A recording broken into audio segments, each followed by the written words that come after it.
자, 계속합시다.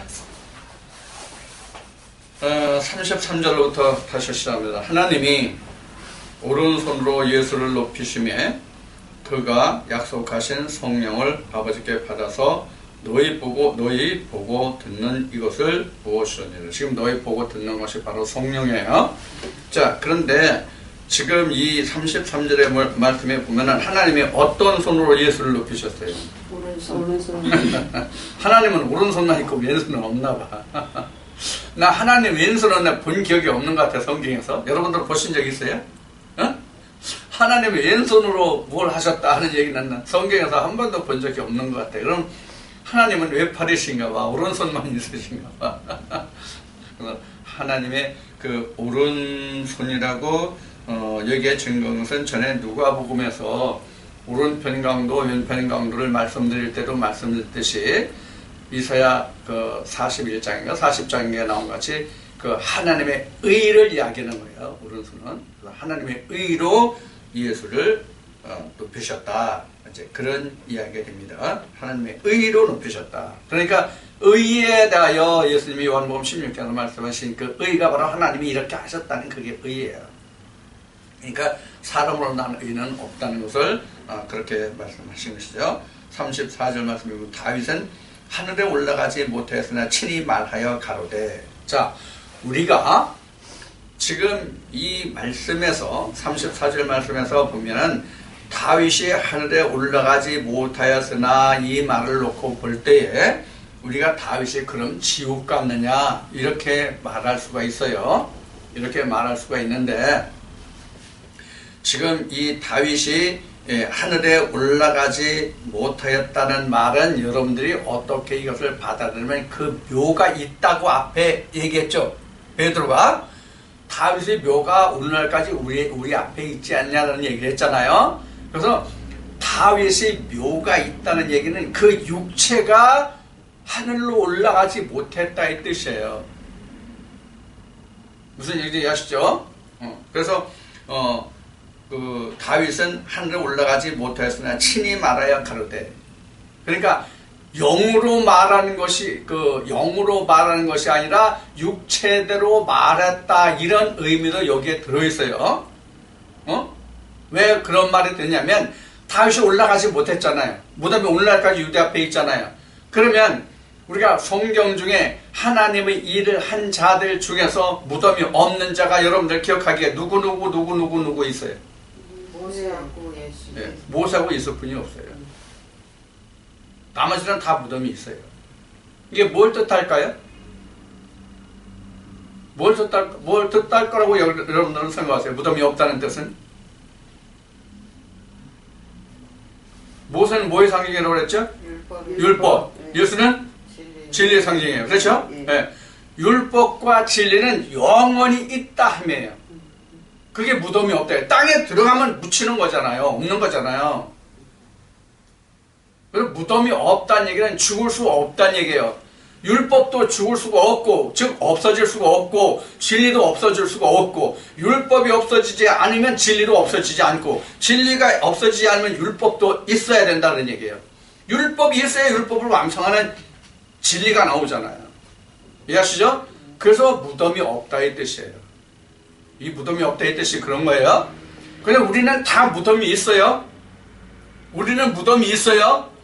근데 일부 목사님들은 전에 들은 얘기, 또 내가 전에 집사 시절까지 신앙생활 하면서 얘기를 들은 얘기면 목사들이 화장을 안 해. 나중에 부활할 때 문제가 된다고. 우리 육신의 부활은 없다는 것을 여러분들은 기억하셔야 됩니다. 그래서 다윗이 무덤이 있는 거예요. 그래서 다윗이 무덤이 있다고 한 거예요. 그러나 하나님은 무덤에 들어갈 수가 없잖아요. 모세도 하나님이고 예수도 하나님이거든요. 똑같은 하나님이에요. 어떻게 음부에 들어가요? 들어갈 수가 없죠. 그래서 모세의 무덤이 없고 예수의 무덤이 없는 거예요. 근데 우리가 생각할 때에 지금 부활했다고 그러니까 육체의 부활도 우리가 생각하거든요. 육체의 부활도 생각하는데 성경 곳곳에 그 신약에 오면은 육체의 부활이 없다는 증거가 많이 나와 있어요. 예수님도 육체로 부활하신 것이 아니라는 증거가 있어요, 없어요? 예? 예수님 육체로 부활한 것이 아니라는 증거가 있어요, 없어요? 히브리 말씀에 가서 이제 봅시다, 그러면. 자, 지금 좀 답변하기 그럴 거니까 히브리 말씀에 가서 보자고요. 자, 그래서 지금 다윗이 하늘에 올라가지 못했다는 것은 다윗이 천국까지 못했다는 뜻이 아니라는 것을 알아두라는 얘기예요. 창세기 3장 19절 말씀같이 육은 땅에서 왔으니까 육으로 그냥 있는 거란 말이에요. 하나님의 영은 하늘에서 내려서 하늘로 올라가고, 그래서 이제 그 로마서 말씀이니까 이제 가면 그런 말씀이 나오나, 하늘에 올라가겠냐 내려가겠냐 이 말씀이 로마서 나오나 다른 말씀이 나오는데 바로 그런 이야기예요.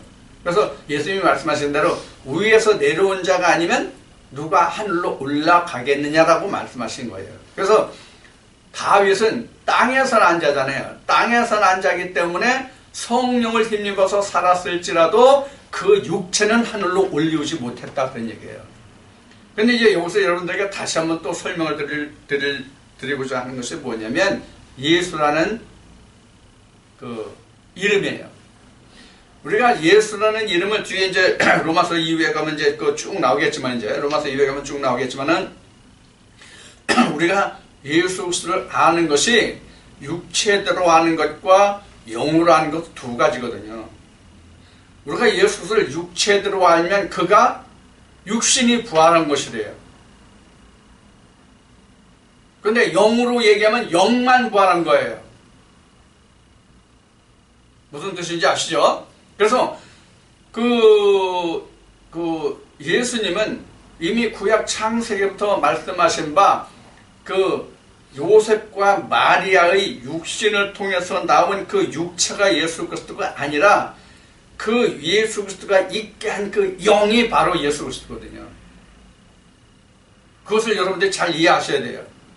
그래서 육체대로 보면 바리새인들과 같이 지난주 이제 우리가 말씀을 하는 것이 이제 요한복음 9장 29절인가 그 말씀과 같이 내가 어디서로서 왔는지 나는 알지 못한다, 이런 말뿐이 할 수 없는 거예요. 육체대로 보면. 오늘날도 마찬가지예요. 오늘날도 지금 우리가 그 성령이 교회에 들어가시는 말씀을 증거한다면은 내가 어디서부터 왔는지 모른다. 내가 모세도 알고 예수도 알지만 너는 뭔지 모르겠다, 이런 말이 나온단 말이에요. 오늘날도 똑같이. 이 말이 무슨 내용인지는 지난주 내가 어디로부터인지 알지 못한다 하는 그 동영상을 참고하신 거랍니다. 자, 지금 이와 같은 것을 우리가 이 말씀에서 볼 수 있고요. 그 다음에 35절 말씀을 보면은, 주께서 내 주에게 말씀하시기를 내가 내 원수로 내 발등상에 되게 하기까지 너는 내 우편에 앉았으라 하셨도다 하였으니, 그런즉 이스라엘 온 집이 정녕 알지니 너희가 십자가에 못 박은 이 예수를 하나님이 주와 그리스도가 되게 하셨느니라 하니라. 자, 예수 그리스도가 지금 무엇뭐가 됐어요? 주와 그리스도. 그럼 주와 그리스도는 뭐가 다르고 같아요? 다른 게 없어요. 똑같아요. 이게 주는 우리가 영어로 말하면 마스터거든요. 마스터. 주인. 성경에서 주라는 것은 뭐예요? 내 모든 것을 생사화복을 주장하시는 그 주체가 바로 주거든요. 그게 하나님이시잖아요. 그래서 주라고 얘기하는 것은 하나님도 된다, 그런 얘기고, 그 다음에 그리스도라는, 주와 그리스도가 된다는, 그리스도라는 것은 너를 구원할 자도 된다, 이런 얘기예요. 그러니까 너의 모든 생사업을 주장하는 자도 되고 내 생명을 구원하는 자도 된다, 이런 의미가 바로 주와 그리스도라, 이렇게 보시면 됩니다. 그래서 주와 그리스도가 되게 하셨느니라. 누구를? 예수 그리스도를. 그런 얘기예요. 일부 목사님들 중에서 지난번에 말씀드린 것 같이 예수와 메시아와 그리스도가 다르다. 그래서 예수를 믿으면 안 되고 그리스도를 믿어야 된다, 이렇게 말하는 사람들이 있는데 이것은 잘못된 것이다, 이렇게 말씀을 드렸어요. 만약에 예수를 믿으면 안 된다고 한다면 가장 우리가 대표적인 성경 구절, 신약 중에서 가장 대표적인 구절에 요한복음 3장 16절이에요.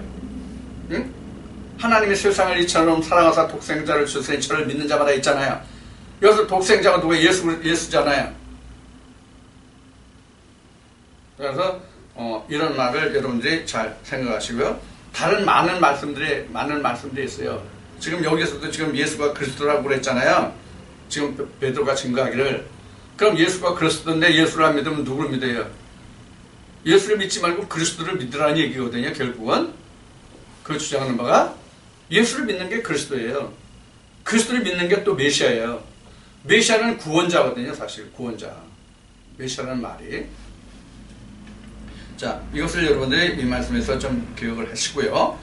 그 다음에 이제 37절. 저희가 이 말을 듣고 마음에 찔려 베드로와 다른 사도들에게 물어 가로되 형제들아 우리가 어찌할꼬 하거늘 베드로가 가로되 너희가 회개하여 각각 예수 그리스도의 이름으로 세례를 받고 죄사함을 받으라. 그리하면 성령을 선물로 받으리니. 자, 여기 보면은 회개라는 말이 나와요. 회개라는 말이 나오는데 이 회개를 우리는 일반적으로 이 회개라는 말의 뜻을 어떻게 설명하고 어떻게 알고 있냐면 그 사람과 사람들 간에 서로 혐의가 있고 잘못된 그것을 지금 돌이키는 것을 우리는 회개라고 하거든요. 그 가장 대표적으로 잘 등장하는 예화가 뭐냐면 고부간의 갈등이에요. 어느 며느리가 시어머니를, 어느 시어머니가 어느 며느리를 서로가 미워해. 그럼 이걸 회개하라고 그래. 그래서 와서 하나님께 기도할 때는 내가 시어머니를, 내가 며느리를 이렇게 어떻게 하겠습니다. 저렇게 회개했는데 집에 가서는 또 며느리를 미워하고 시어머니를 미워해. 그런 회개는 하나만하다. 이런 회개요. 그런 회개를 하면 하나만하다. 그런 회개하지 말고 완전히 회개하라. 완전히 용서하라. 그런 얘기죠. 그런 의미로 이야기를 많이 해요. 이거 회개 아니에요. 이건 세상적인 인간적인 회개지 성경이 말하는 회개가 아니라 그런 얘기예요. 그럼 성경적 회개는 무엇이 성경적 회개냐? 하나님을 모르는 자리에서 하나님을 아는 자리로 가는 것이 회개예요. 회개가 뭐라고요? 하나님을 알지 못하는 자리에서 하나님을 아는 자리로 가는 것이 회개예요. 이스라엘 백성들로 말하면 유월절이 바로 회개예요. 유월절 거듭남 이것이 회개라고요. 그래서 베드로가 주님한테 주여 내가 7번만 형제가 잘못했을 때 용서해주면 참 구시겠죠?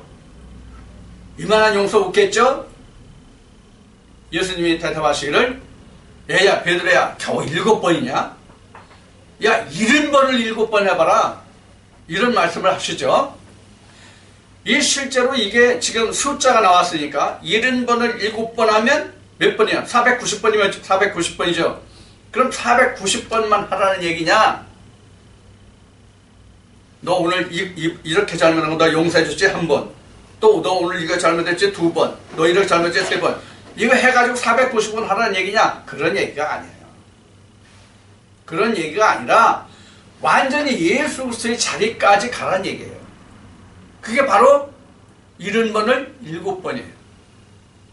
70번을 7번이 그런 뜻이에요.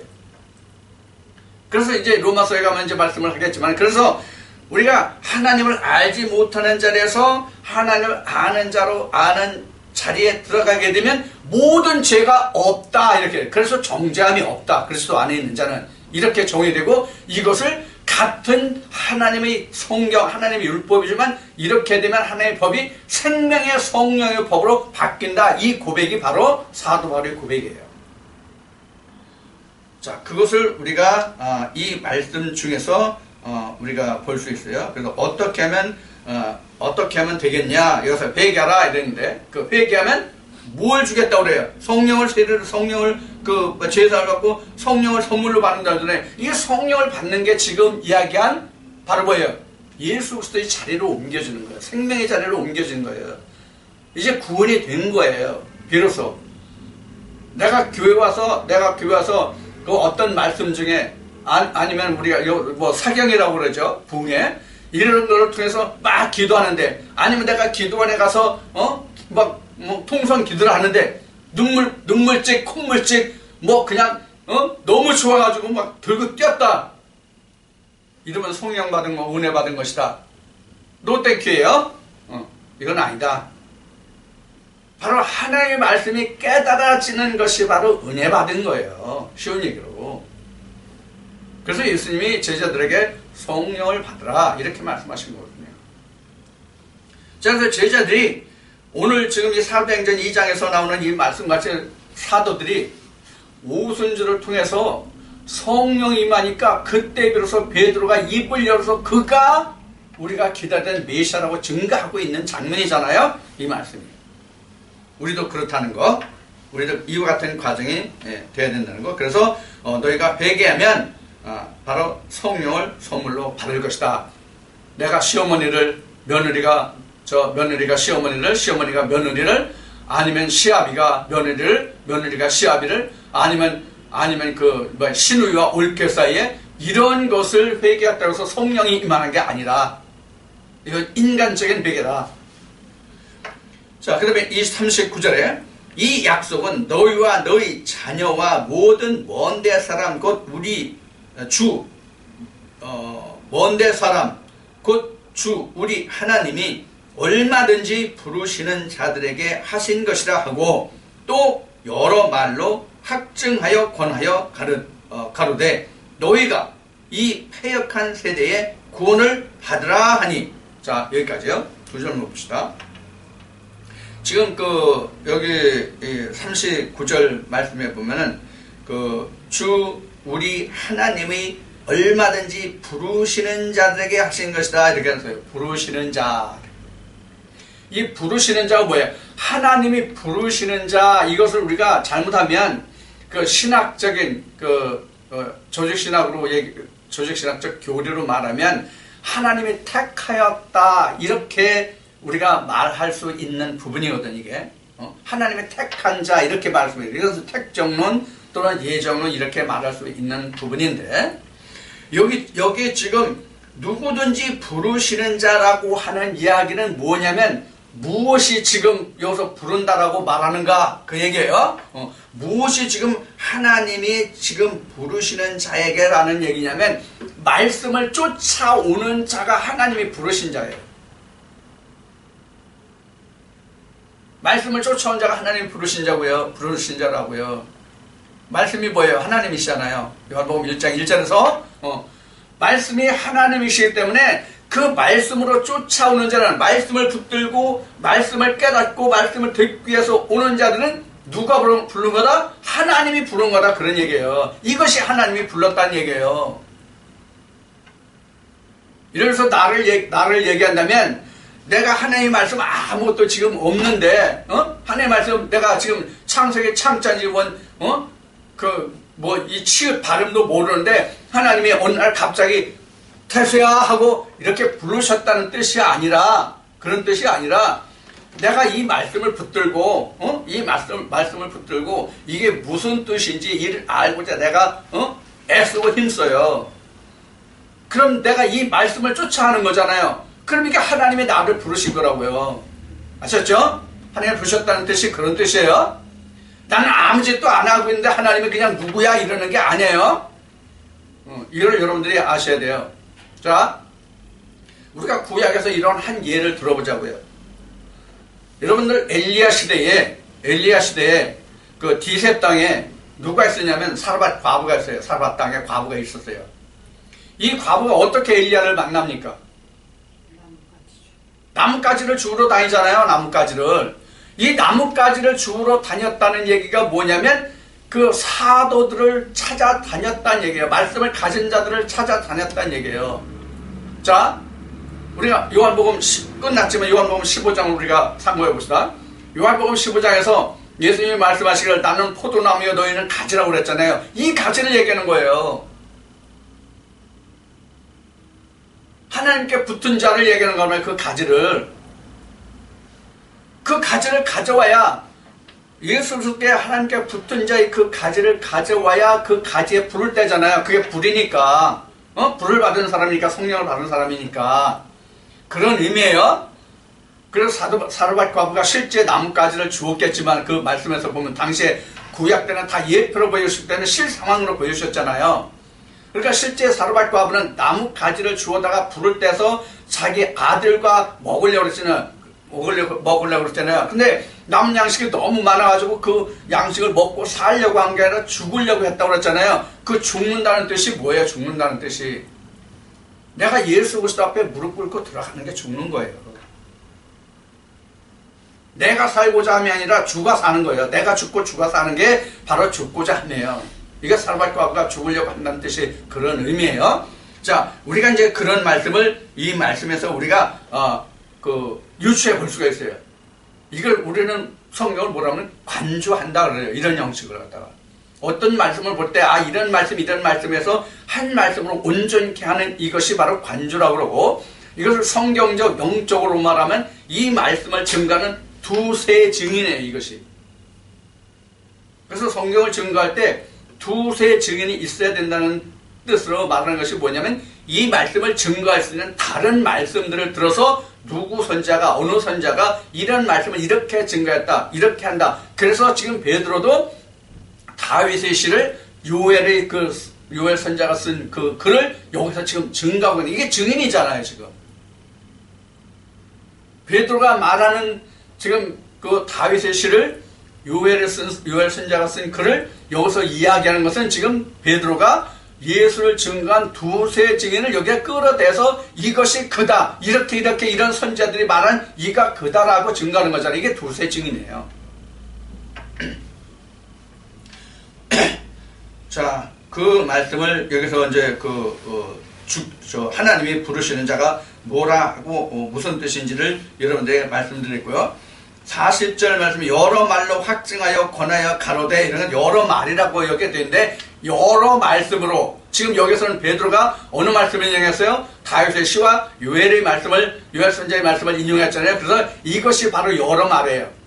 베드로가 세상에 이런 말 저런 말을 했다는 뜻이 아니라, 이해하시죠? 그런 말이에요. 그래서 여러 말로 확증하여 가로되 너희가 이 패역한 세대에서 구원을 받으라.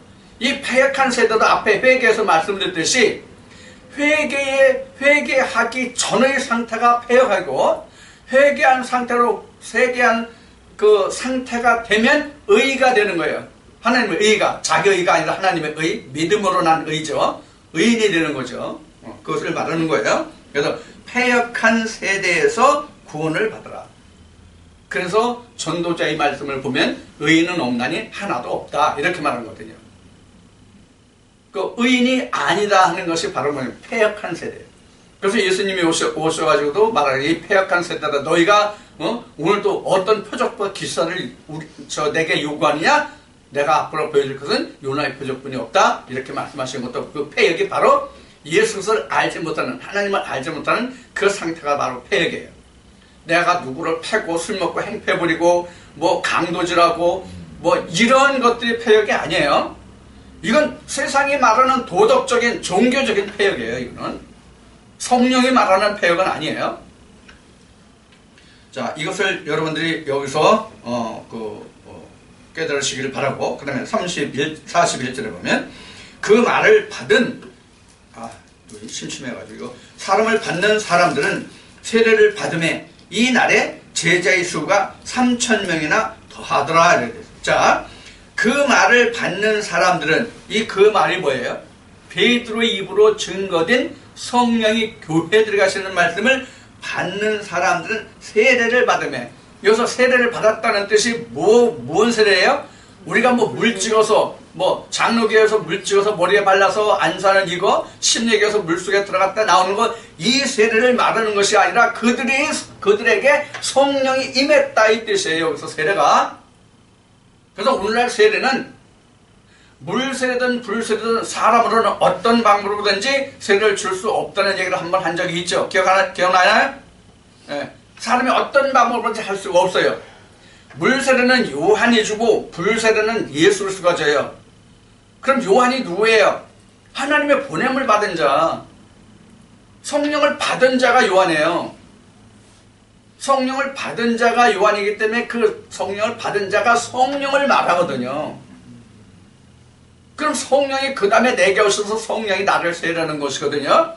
그래서 어떠한 경우에도 사람이 세례 줄 수 있는 방법이 아무것도 없다.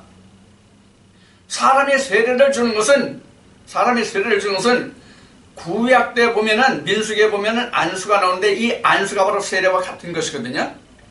그래서 구약 때는 이것을 하나님이 모세에게 주신 율법으로 세운 제사장이 있어서 그 제사장이 안수했는데 이 안수는 오늘날 우리에게로 보면은 이게 세례요 침례다 그런 얘기예요.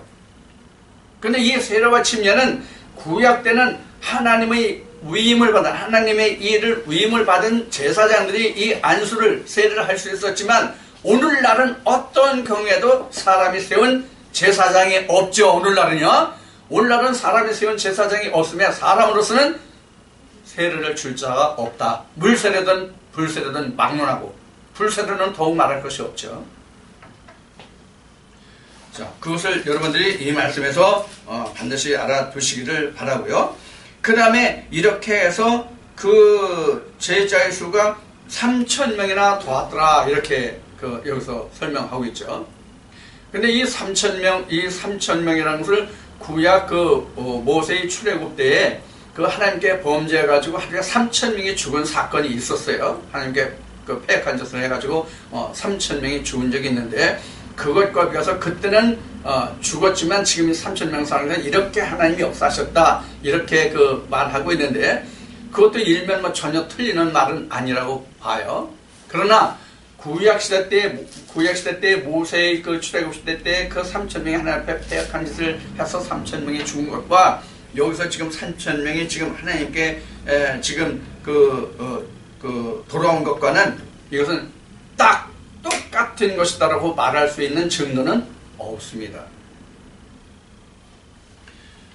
자, 이게 지금 여기서 3,000명이라고 얘기했지만 이게 하루에 3,000명이거든. 사실은 이게 한날에 오순절에 제가 하루에 3,000명이거든요. 그런 맥락으로 보면 구약 때 하루에 3,000명이 죽었거든요. 이스라엘 백성들이 패역해가지고요. 그래가지고 그런 것으로 보면 동질성이 있다고 보여지지만 지금 그것과는 비교가 안 된다. 만약에 그때 하나님께 순종해서 지금 이게 성령을 받았잖아요. 회개해가지고 성령을 받아서 3,000명의 하루에 제자가 늘었다고 한다면 구약 시대 때로 본다고 하면 3,000명이 죽고 나서 그 순종한 자들이 다시 살아나는 역사가 있어야 이 말씀과 같이 비교해서 똑같다고 할 수가 있어요. 그런데 구약 때는 살았다는 증거가 없거든요. 오히려 다른 무리들 패역해서 죽은 3,000명 말고도 1세대가 광에서 다 죽었잖아요. 그들 중에서 3,000명이 더 채워지는 역사가 있었으면 이 말씀이 딱 그 말씀과 같다고 볼 수가 있겠죠. 그러나 그런 말씀이 없기 때문에 우리가 이것을 다 똑같다고 볼 수는 없다. 더구나 그렇게 본다면 구약에서는 다 죽는 역사고 신약에서는 사는 역사다 이렇게 말할 수 있거든요. 그것도 옳지 않다.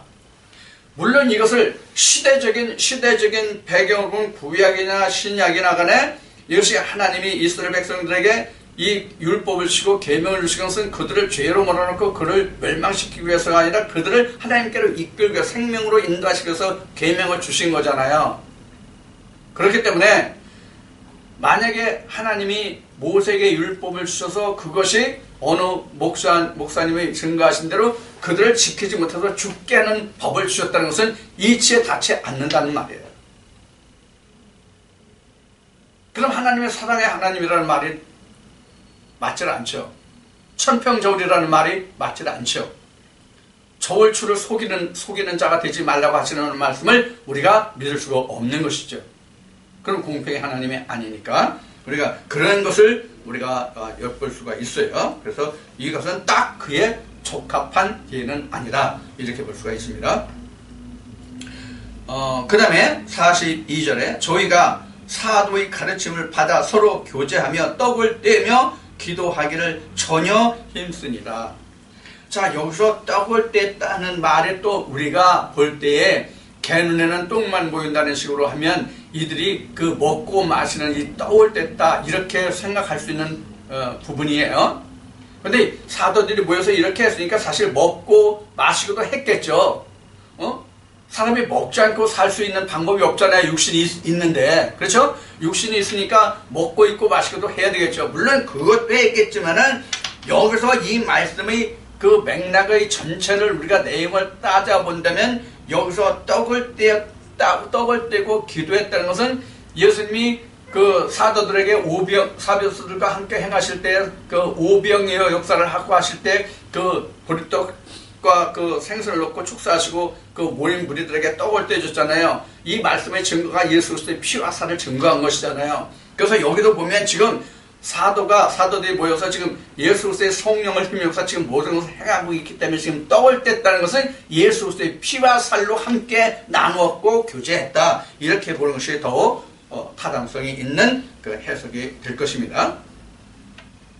그 다음에 43절에 사람마다 두려워하는데 사도들로 인하여 기사와 표적이 많이 나타나니 믿는 사람이 다 함께 있어 모든 물건을 서로 동용하고 또 재산과 소유를 팔아 각 사람의 필요를 따라 나눠주고 날마다 마음을 같이하여 성전에 모이기를 힘쓰고 집에서 떡을 떼며 기쁨과 순전한 마음으로 음식을 먹고 하나님을 찬미하며 또 온 백성에게 칭송을 받으니 주께서 구원받는 사람을 날마다 더하게 하시니라.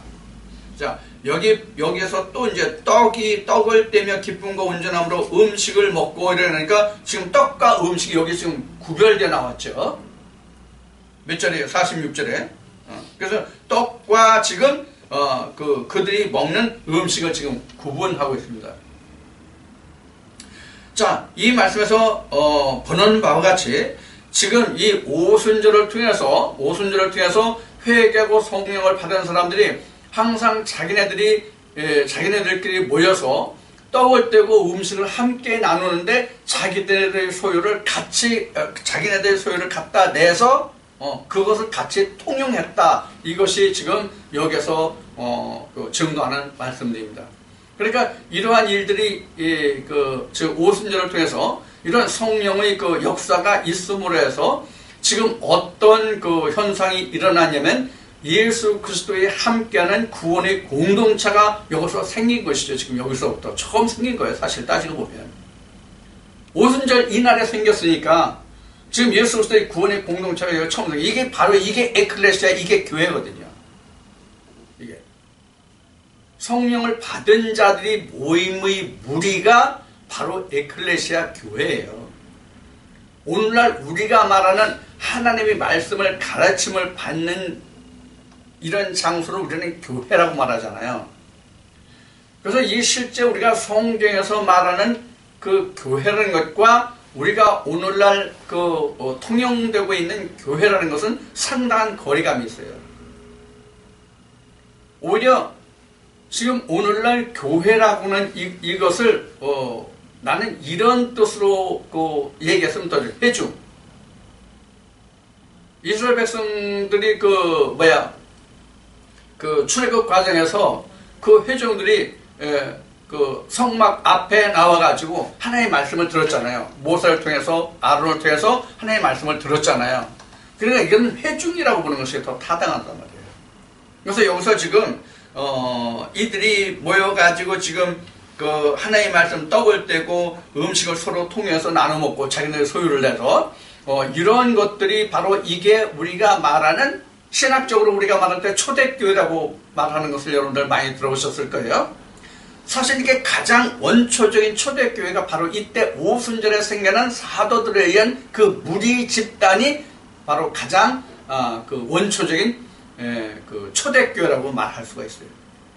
이것이 이때 보면은 지금 사도행전 1장에서 지금 그 가룟 유다 대신에 마띠아를 제비 뽑아서 그 11사도에 넣어가지고 12사도를 만들고 여기서 베드로가 다른 11사도와 함께 예수 그리스도가 메시아라는 것을 증거하겠다는 말씀이 2장에서 그래서 나오는 거죠.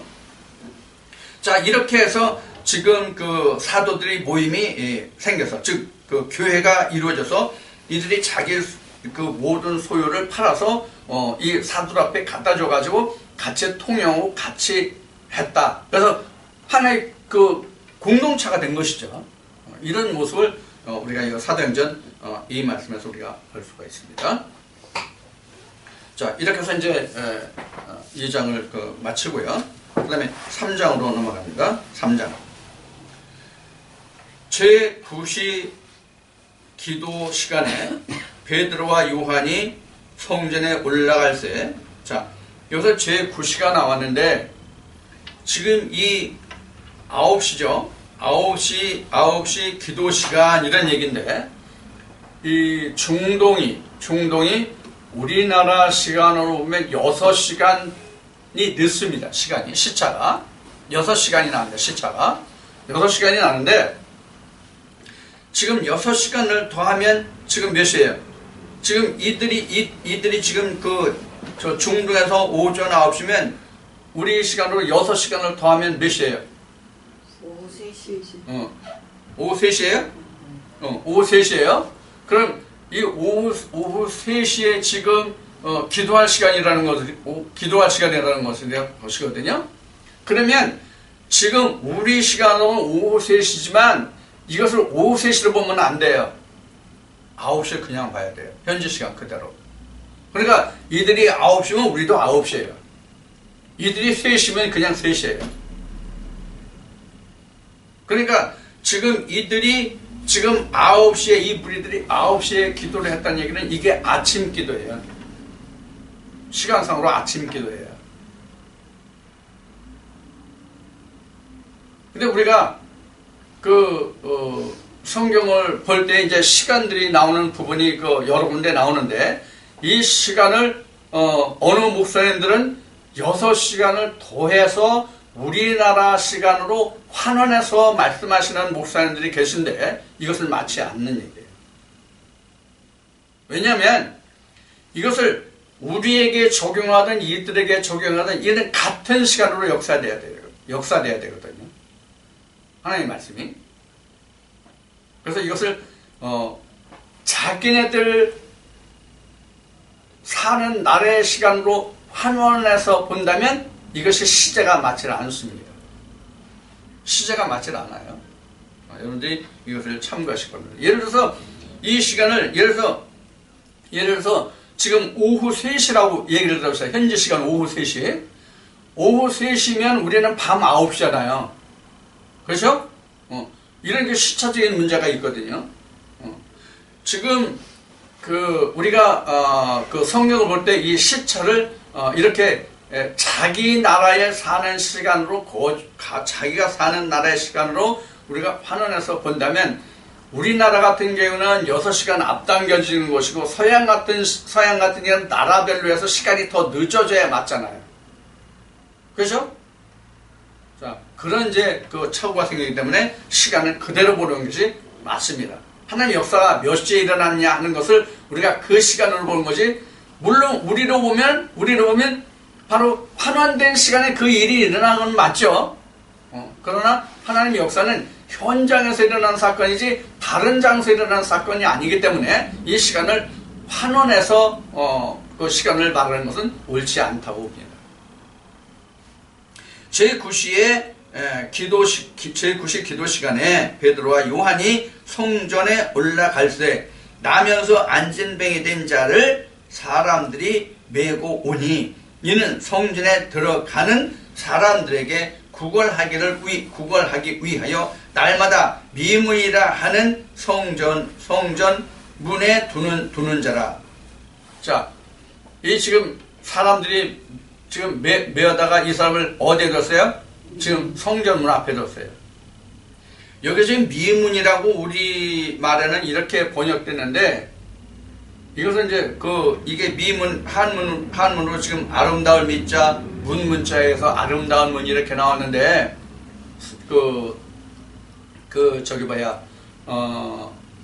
이 헬라어의 원어를 보면 이 미문이라는 말이 뭐냐면 본문입니다. 본문. 그러니까 집이 큰 집 같으면은 문이 여러 개 있잖아요. 여러 개 있잖아요. 거기서 본문. 그러니까 현관. 영어로 얘기하면 메인 게이트예요. 메인 게이트. 이게 아름다운 문이라고 그 해석이 나왔지만은 원 뜻은 정문이에요. 정문, 대문. 메인 게이트.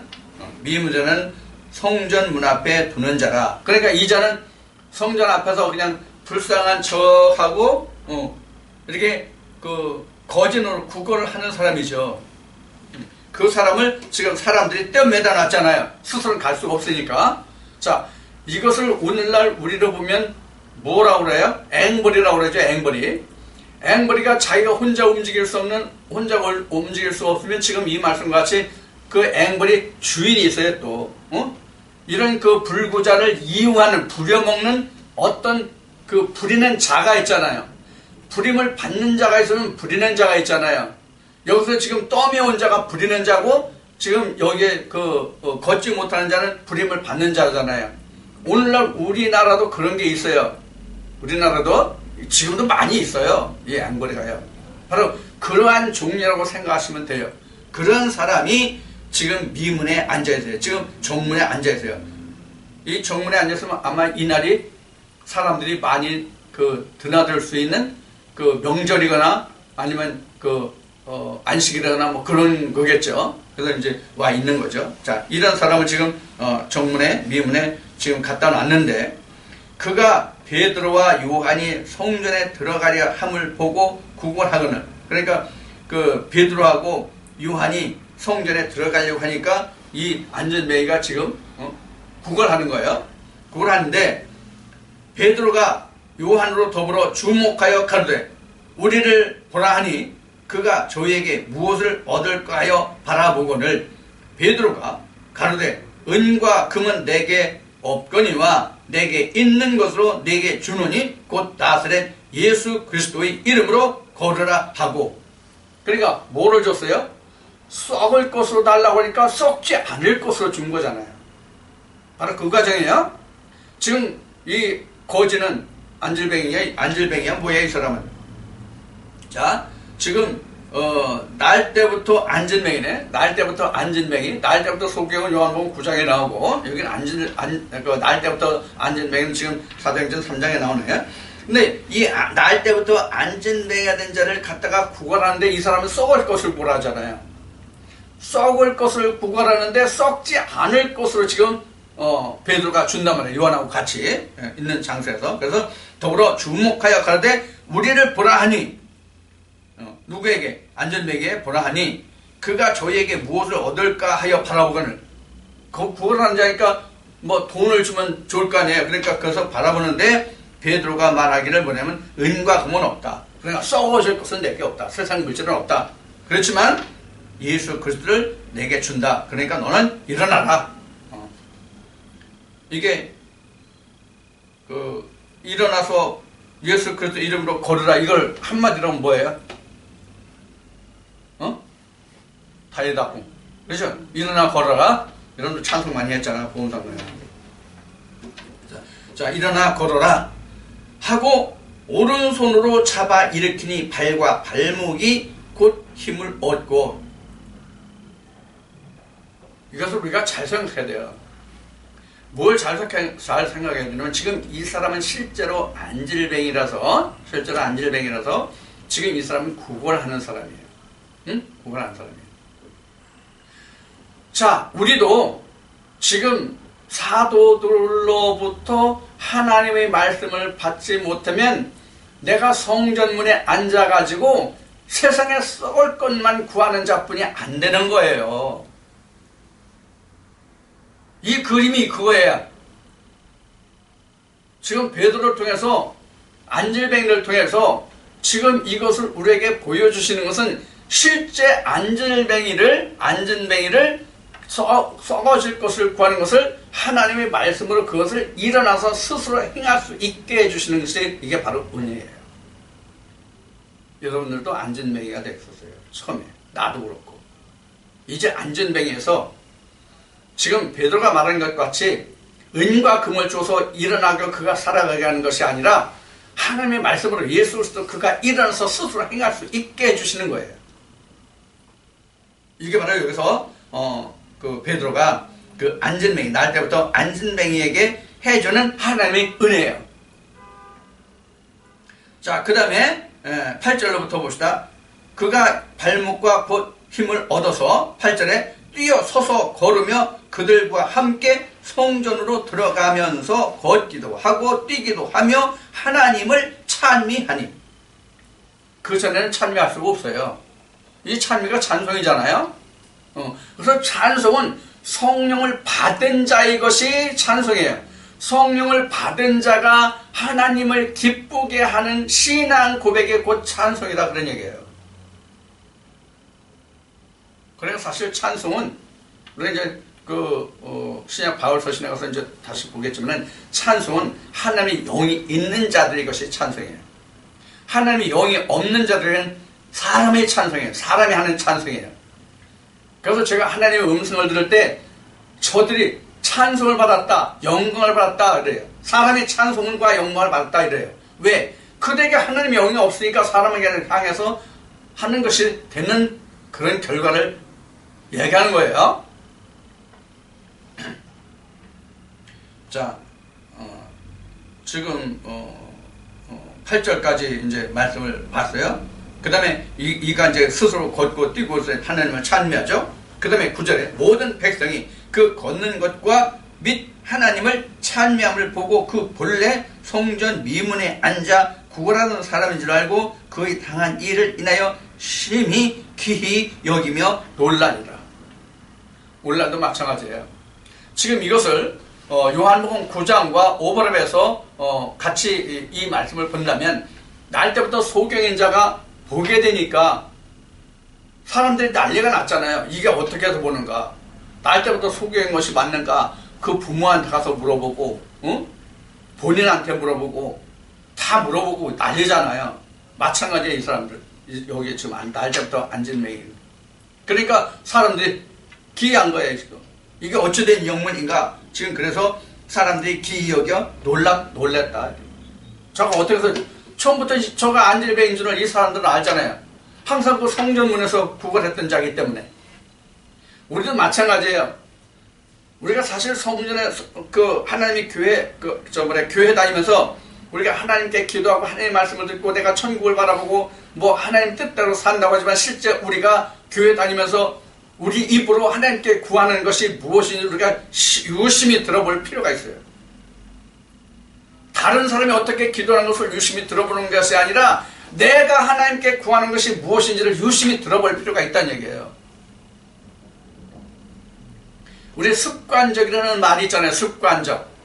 습관적이라는 말이 있는데 우리가 하나님께 기도할 때 내가 하나님께 습관적으로 기도하면서 그 내용이 무엇인지 내 귀로 마음으로 듣지 못하는 기도가 엄청 많아요. 그러니까 입술만 라발라발 한단 말이에요. 내가 하나님께 무엇을 구하는지를 몰라. 그러니까 자기가 하나님께 기도하는 내용을 자기 귀로 듣고 자기 마음으로 새겨보라는 얘기예요. 뭘 하나님께 구하고 있는가. 그래서 내가 정말로 그 예수님이 제자들에게 향해서 너는 오로지 아버지 나라와 의를 위해서 구하라 이렇게 말씀하신 것 같이 그것을 구하는지 나의 소욕을 인해서 구하는지를 보라는 얘기예요. 이 말씀이 바로 그런 거예요. 그래서 지금 자기가 자기 소욕을 인해서 하나님께 기도한다면 이것이 구걸이다 그런 얘기예요.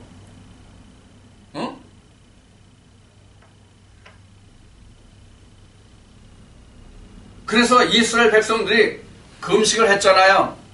그러니까 하나님이 이스라엘을 통해서 뭐라고 말씀하세요? 야, 금식을 금식해라. 성경 금식을 금식하라고 나와 있지는 않아요. 그 금식하는 자들의 멍에를 풀어줘서 그들이 자유하게 다녀라 이러는 그런 금식에 묶여 있다는 얘기잖아요. 그 묶여 있는 걸 풀어줘라. 자, 묶여 있는데 어떻게 자기가 마음대로 못 깼냐고요. 그럼 이 묶여 있는 게 바로 뭐예요? 율법에 묶여 있는 것을 말하고 사람의 율법에 유전율법을 얘기해 하나의 율법에 묶여 있다는 얘기가 아니에요. 지금 여기서 말하는 율법에 묶여 있다는 얘기는 지금 말씀드리는. 그래서 사람의 율법에 묶여 있어서 하나님의 율법인데 그것을 사람의 율법으로 바꿔서 이런 얘기예요. 그 율법으로 바꿔서 사람을 꼼짝 못하게 만들어. 앞에 첫 시간에 얘기했던 것 같이 40일을 얘기할 때 40년, 그 다음에 42번째 진친 곳, 이걸 말씀을 드렸잖아요. 이렇게 옮겨 다녀야 되는데 꽉 붙들어 놓고 다른 교회 가면 죽는다, 이렇게 얘기한단 말이에요. 다른 교회 가면 죽는다? 이게 바로 금식이란 말이에요. 이게 금식. 그래서 하나님의 양식을 못 찾잖아, 그들이요. 이걸 금식이라고 합니다. 그래서 이렇게 하나님의 것을 구하지 못하고 세상 것을 구하기 때문에, 썩을 것을 구하기 때문에 그것을 여기서는 구걸이다, 이렇게 얘기한 거예요. 이 구걸한 자에게 베드로가, 사도가 뭘 줬어요? 예수 그리스도를 줬잖아요. 예수 그리스도를 주니까 일어나는 거예요. 그럼 구걸 안 해요. 세상의 것 구걸 안 한다고. 뭘 구하겠어요, 그러면? 하나님을 찬송하고 하나님 나라와 의를 구할 거 아니에요, 그러면은. 그럼 거지에서 일어난 거예요. 거지 생활을 모면한 거예요. 이게 바로 사도 베드로가 요한과 함께 성전 문 앞에 앉아있는 그 앉은뱅이를 일으킨 사건이에요. 실제로 이 말씀에서는 지금 실제 앉은뱅이에요. 실제 앉은뱅인데 이런 것을 통해서 우리가 영적으로 보여주는 것이 지금 조금 전에 제가 말씀드린 그런 것이다 하는 거예요. 그런데 우리가 여기서 한 가지 문제가 있어요. 뭐가 문제가 있냐면 구약에 나온 것은 모든 것이 다 그림자라고 우리가 말하는 것에 대해서 이의를 제기하는 사람이 그다지 많지 않아요. 그런데 신약에 와서 일어났던 일은 그것이 그림자가 아니고 실체라고 생각하는 사람들이 많단 말이에요. 예를 들어서 예수님이 요한복음 9장을 말했지만 요한복음 9장에서 예수님이 날 때부터 소경인 자를 눈뜨게 하시잖아요. 그러면 실제 소경을 눈뜨게 한 것으로 이렇게 안단 말이에요. 그 말씀에 그렇게 설명하고 있지 않은데도 마태복음 6장에서 예수님이 일용할 양식을 얘기했는데 그 일용할 양식도 그 뒤에 말씀에 쭉 예수님이 말씀하셔서 풀어놓은 것을 무엇을 먹고 있고 마실 것을 구하지 말라, 이것은 이방인이 구하는 것이다, 이렇게 말씀하셨는데도 불구하고 일용할 양식을 먹고 있고 마시는 것으로 설명하는 것과 똑같단 말이에요.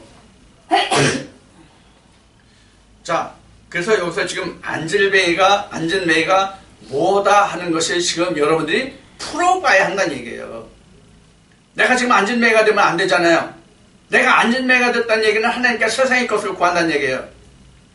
창세기 3장에 보면 뱀이 땅에 그 배로 긴다고 되어 있잖아요. 이게 바로 앉은뱅이에요. 앉은뱅이를 의미하는 거예요, 지금. 세상에 붙어 사는 자. 그럼 앉은뱅이잖아요. 땅에 붙어 있잖아요, 지금 앉은뱅이는. 자, 그걸 말합니다.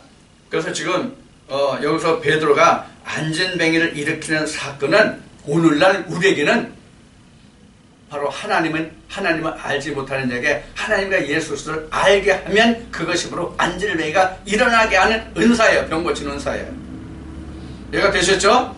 자, 또 이제 시간이 되었으므로 지금 3장 10절까지 하고 11절부터는 다음 시간에 계속해서 하겠습니다.